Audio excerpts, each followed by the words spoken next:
Hello, everyone, and welcome back to another episode of Mondays with Mundy. I'm Jim Mundy, the historian for the Union League Legacy Foundation at the Union League of Philadelphia on beautiful South Broad Street in the heart of Center City. Great place to be. All right, last week, if you tuned in, you heard the story about Philadelphia, the Union League, and the Titanic, which sank on April the 14th and 15th of 1912. A part owner of the Titanic was a Philadelphian and a Union League member named Peter A.B. Widener, right? And I thought Widener was such an interesting story. We'll talk about him this week. So here we go. All right.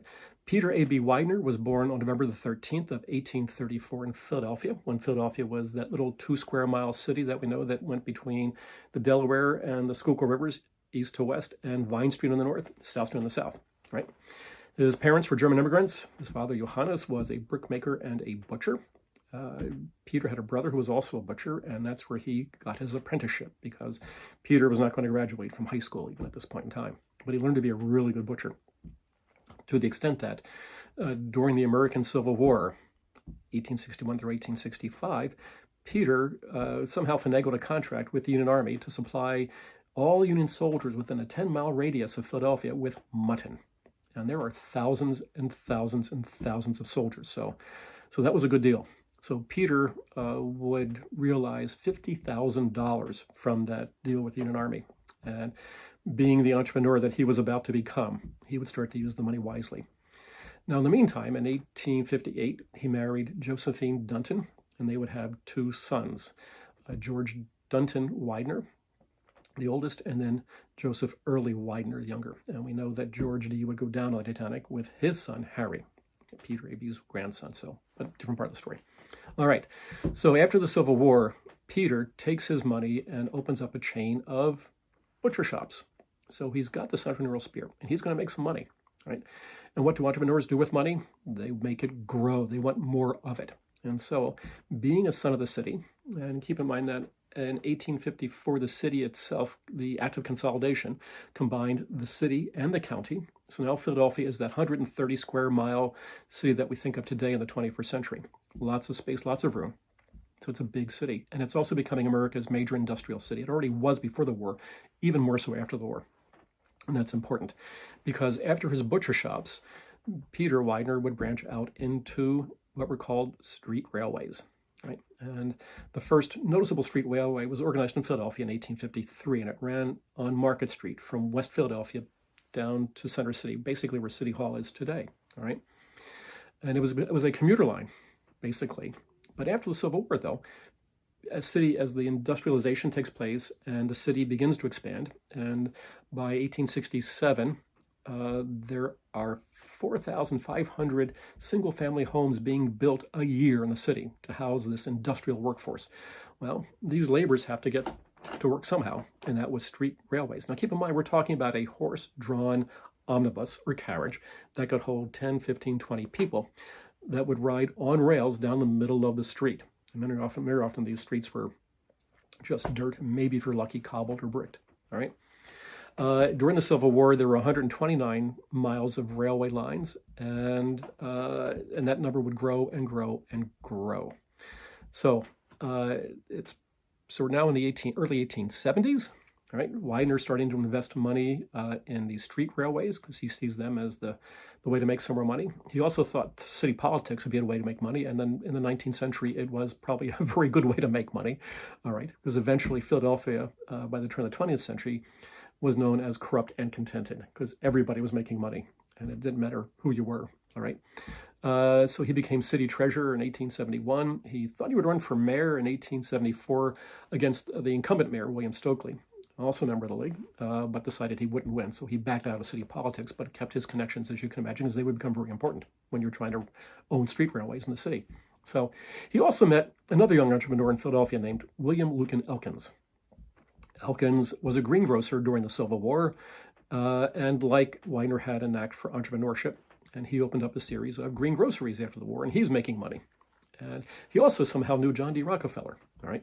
And so Elkins would be in on the ground floor of the creation of Standard Oil Corporation in 1875, and he would be on the board of directors. And these two entrepreneurs became really good. They became best friends. All right, they would be best friends for the rest of their lives. Actually, they would live across the street from each other. They would be buried across from each other. So that's how good that relationship was. And so with that relationship, Elkins and Widener became known as the Traction Twins because they were buying up all the street railways in Philadelphia. By 1883, they consolidated into the Philadelphia Traction Company, then the Union Traction Company, then the Philadelphia Rapid Traction Company. All right, and we get bigger and bigger and bigger. By 1880, we're talking close to 300 miles of street railway lines. All right, still horse-drawn, by the way. All right. In 1885, 117 million Philadelphians used the street railways. 117 million people a year. Phenomenal. All right.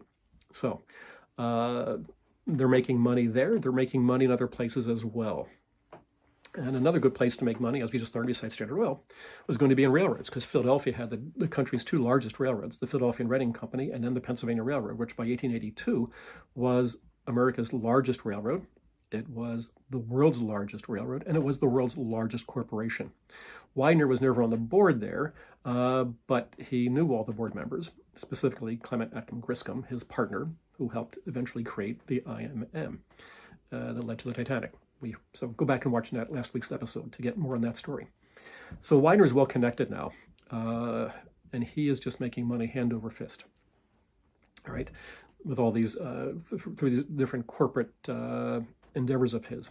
But you're making all this money, you have to live in a nice house, right? So in 1887, Widener hired another Philadelphia architect and Union League member named Willis Hale, Hale, to build his first major mansion on the northwest corner at Broad and Girard Streets in North Philadelphia. That's where all the Nouveau money was going. It was going north, right?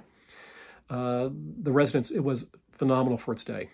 Even the bathroom fixtures were plated in 24-karat gold, so you can imagine how opulent this building was, and eccentric, because that was Hale. And who lived across the street?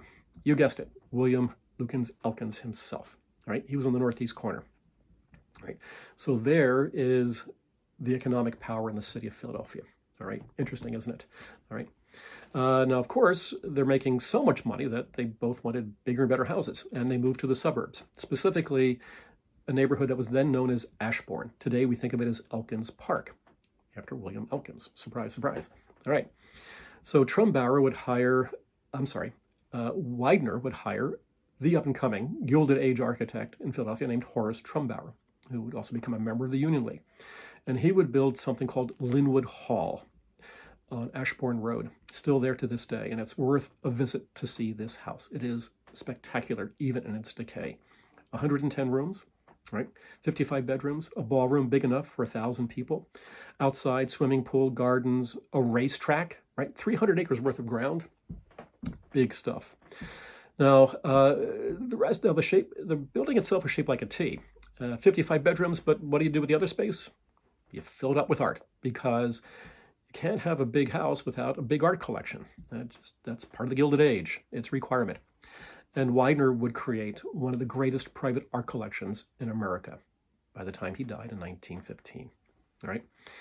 It had all the great Italian masters. You know, you can think of Botticelli, you can think of Raphael, Donatello, you can think of the old masters themselves, Vermeer, Van Dyck, Rembrandt. They were all there. Think of the great French Impressionists, Renoir, Degas, Monet, Corot in the collection. He had the great English painters as well, Constable, Reynolds, Gainsborough, Turner. I mean, there wasn't an artist that wasn't this collection itself. And it wasn't just art, it was also decorative arts, things like tapestries, because they were very popular in the 19th century, early 20th century. He also had what would become probably the greatest collection of Chinese porcelain in America. Close to 2,000 items in this collection altogether. Most importantly, perhaps, or interesting, but not interesting, actually 2 self-portraits that were painted in the early 20th century by the greatest Gilded Age portrait artist in America, John Singer Sargent. So there are 2 portraits. Both would eventually hang in Linwood Hall, right? Today, one of them is at the Philadelphia Museum of Art, but the other is at the National Gallery of Art, which is eventually where the Widener family, the majority of the family art collection would go in 1942, donated through his son Joseph. So, so here we are. We're up in Linwood Hall. Just spectacular building. And what would happen next? Okay, let's see. As I mentioned, Elkins lived across the street in houses, the Elkins family, because one of his sons, George, also lived on the property there, and they were in houses also built by Horace Trumbauer. So you can see how that connection would go on. All right. Okay, so Widener is just, at this point, it's the late 1890s, early 20th century. He has become a friend of J.P. Morgan, right? Can't hurt knowing J.P. Morgan. And so Widener would become one of Morgan's partners, and as he begins to create some of the greatest 20th century American industries that we know, specifically U.S. Steel, all right, that great conglomerate. Widener would be on the ground floor of that, stockholder, board of director. All right, he also knew James Duke, who was New York at this point in time, but from North Carolina, and Duke is developing the American Tobacco Company. Widener gets on the ground floor of that. So through all these connections, he's just becoming wealthier and wealthier and wealthier. And at this point, he is the wealthiest man in Philadelphia, right? So what happens next? It's 1912, all right? The International Mercantile Marine Company, in which he is a 20% partner, all right, with J.P. Morgan and some British partners, okay? They own the Titanic, which, as we've heard, would hit the iceberg on April the 14th. It would founder on April the 15th, and down with it went one of his two sons, George D. Widener, and George's son, Harry, who was a recent college graduate. Both of them were Union League members. Harry, they all worked in the family business and things like that. At this point, it is a family empire, and it was such a big empire that the Widener family actually built a building which is still there on Chestnut Street, just off the southeast corner of City Hall. Oh, surprise, surprise. Wonder why it's there. All right, no accident, I'm sure. All right, but this was the death blow, if you will, for Peter Widener. His wife had died a few years before. He's a bachelor. He loses his son and his grandson, and literally his health would never recover, and he would die 3 years later on November the 6th of 1915. And when he died as one of the wealthiest men in America. American Heritage did a survey of wealthy Philadelphians in the late 1990s, and they estimated that he would have come out as the 29th wealthiest man in America within the state, worth $35 billion, right? So there's still a lot of Widener money around, okay? The most famous Widener relative or descendant, perhaps in the 20th century, is one that we probably all know. He's more of our contemporary, and that was Fitzeugene Dixon, whose mother, Eleanor, was the daughter of George and Eleanor Widener. Okay, the George went down on the Titanic, all right? So he inherited a lot of Widener money on his own. Another Harvard graduate, like his grandfather. And he would become most famous in Philadelphia for being a sports entrepreneur, and he would become at one point a part-time or minority owner in, I think, the 76ers, the basketball team, the Flyers, the ice hockey team, and the Philadelphia Phillies, the baseball team. Don't think he ever got involved with the Eagles. He also became very well known for having purchased the Robert Indiana sculpture, the Love sculpture, that he then gave to the city, and that has become the cornerstone piece of what is now Love Park, just off the northwest corner of City Hall itself. All right. Fitzeugene Dixon served on the board of the Pennsylvania Military College for many, many years, and in 1972, the college changed its name to Widener University in honor of Fitzeugene's mother and grandmother, both Eleanors.